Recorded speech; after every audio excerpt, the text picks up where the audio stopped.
Subscribe करें aggravate YouTube channel को और बेल आइकन को दबाना ना भूलें एग्रीवेट की नई वीडियो सबसे पहले देखने के लिए। दोस्तों एग्रीवेट की इस नई वीडियो में आज हम बात करने वाले हैं एंटी हिस्टामिन इंजेक्शन सीपीएम के बारे में। दोस्तों सीपीएम यानी क्लोरफेनेरामीन जो इंजेक्शन आते हैं उसके बारे में।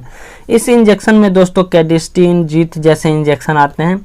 इसी के बारे में आज हम इस वीडियो में शुरू से अंत तक बात करेंगे कि इसे पशुओं को क्यों दिया जाता है, ये देने से हमारे पशु में क्या फायदे होते हैं और इसका क्या साइड इफेक्ट है और इसके कितना डोज होने चाहिए और गाभिन और दुधारू पशु में इसको हम कितने मात्रा में उपयोग करें, इन सभी के बारे में आज हम इस वीडियो में बात करने वाले हैं।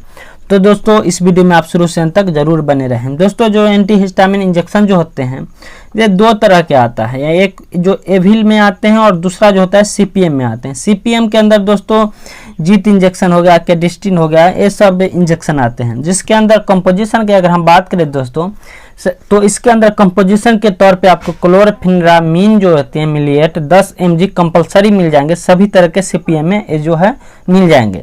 पर दूसरा कंपोजिशन जो होता है दोस्तों बहुत सारे इंजेक्शन में अलग अलग होते हैं। जैसा कि कैडिस्टीन के अंदर फिनाइल मर्क्यूरिक नाइट्रेट जो होते हैं सो पाया जाता है और जीत इंजेक्शन के अंदर जो है दोस्तों क्लोरबुटोल पाया जाता है। तो दोस्तों इसका उपयोग एंटीहिस्टामिन इंजेक्शन का उपयोग बहुत सारी बीमारियों में किया जाता है।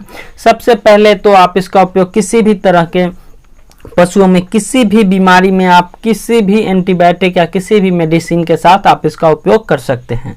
साथ में इसका उपयोग मुख्य तौर पर दोस्तों किसी भी तरह के पशु के अंदर सोजस है, सूजन है, उसको कम करने में इसका उपयोग बहुत ही बेहतर तरीके से किया जाता है। साथ में पशु के अंदर दोस्तों एलर्जी, रिएक्शन, इन जैसे चीज को कम करने के लिए इसका उपयोग किया जाता है, जो कि बहुत ही बेहतर तरीका से इंजेक्शन काम करता है। इसलिए इसका उपयोग किसी भी मेडिसिन के साथ किया जाता है, किसी भी ड्रग्स जो होते हैं उसके साथ ये इंजेक्शन सीपीएम दिया जाता है, जो कि बहुत ही बेहतर इसका रिजल्ट है। ताकि वो किसी भी इंजेक्शन अगर आप लगाते हैं, कोई भी एंटीबायोटिक लगाते हैं या कोई भी मेडिसिन देते हैं, उसके रिएक्शन एलर्जी से बचने के लिए इसका उपयोग उस इंजेक्शन के साथ में किया जाता है। इसलिए दोस्तों इसका उपयोग जो है किसी भी बीमारी में किसी भी पशु को आप दे सकते हैं, किसी भी मेडिसिन के साथ आप इसका उपयोग कर सकते हैं। इसलिए दोस्तों अब हम बात करते हैं इसका कौन से बीमारी में इसका हम उपयोग कर सकते हैं। तो सबसे पहले तो दोस्तों आपको पता है कि इसका उपयोग आप किसी भी पशु में सोजिश को कम करने के लिए इसका उपयोग कर सकते हैं। साथ में एलर्जी को कम करने के लिए कर सकते हैं। पशु को अंदर जो एलर्जी हो जाते हैं, किसी तरह का घाव घोष होने लग जाता है, फुसरी होने लग जाता है, उसमें आप इसका उपयोग कर सकते हैं। साथ में इसका उपयोग रिएक्शन को कम करने के लिए, पशु के अंदर किसी तरह के रिएक्शन हो गया है, चाहे वो कीड़ा काटने के वजह से रिएक्शन कर गया हो या कोई मेडिसिन हम खिलाएं उसके वजह से उसके अंदर रिएक्शन कर गया हो या किसी तरह का इंजेक्शन जो सुई लगाए हैं उसके एवज में अगर उसके बदले जो है उसके कारण अगर उसके अंदर रिएक्शन कर गया है, उसमें आप इसका उपयोग कर सकते हैं।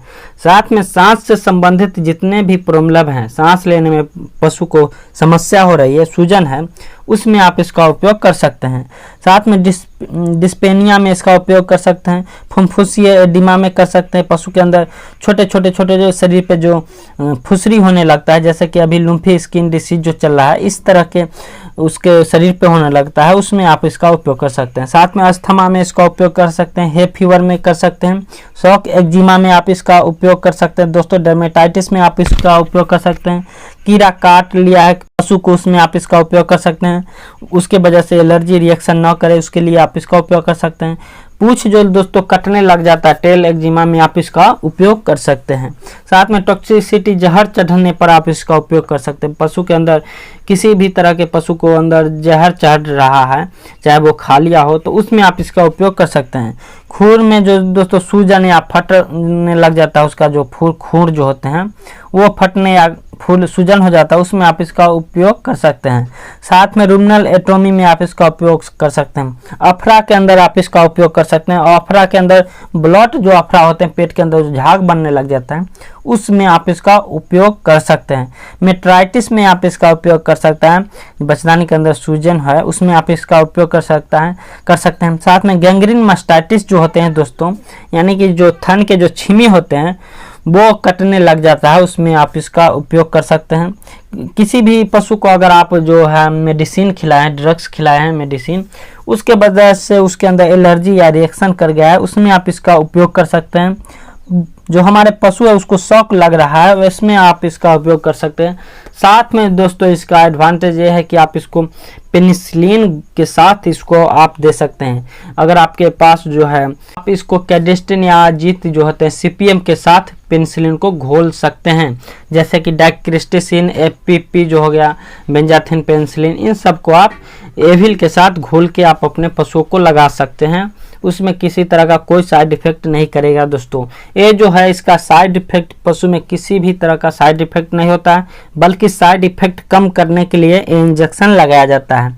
दुधारू और गाभिन पशु में अगर हम इसका बात करें तो ये किसी तरह का कोई नुकसान नहीं करता है, ये प्रेगनेंसी सेफ होता है। इसलिए आप दुधारू और गाभिन पशु को बेहिचक किसी भी एंटीबायोटिक या कोई भी मेडिसिन जो इंजेक्शन लगाते हैं उसके साथ आप इसका उपयोग कर सकते हैं।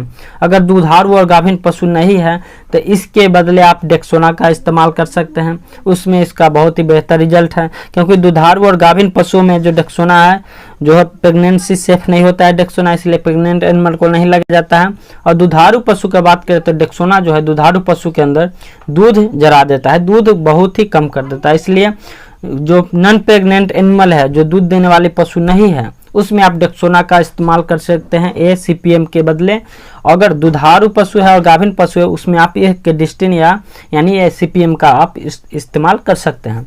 अगर हम इसका डोज की बात करें तो इसका उपयोग 10 से 15 ml के बीच में इंट्रामस्कुलर यानी आईएम रूट से आप दे सकते हैं। सिर्फ इसे आईएम रूट से ही देना होता है, किसी भी इंट्रावेनस या सबकट रूट से इंजेक्शन को देना नहीं होता है, इसे सिर्फ इंट्रामस्कुलर रूट से ही देना होता है। छोटे पशु में अगर हम इसका बात करें तो इसका उपयोग आप 3 से 5 ml इंट्रामस्कुलर रूट से आप कर सकते हैं। तो दोस्तों ये बस छोटी सी जानकारी थी, ये जानकारी आपको कैसी लगी आप हमें कमेंट में ज़रूर बताइएगा। और अगर आप अब तक हमारे यूट्यूब चैनल को सब्सक्राइब नहीं किए हैं तो जल्द से जल्द आप हमारे यूट्यूब चैनल को सब्सक्राइब कर लें। चलिए मिलते हैं आने वाला अगला नया वीडियो में।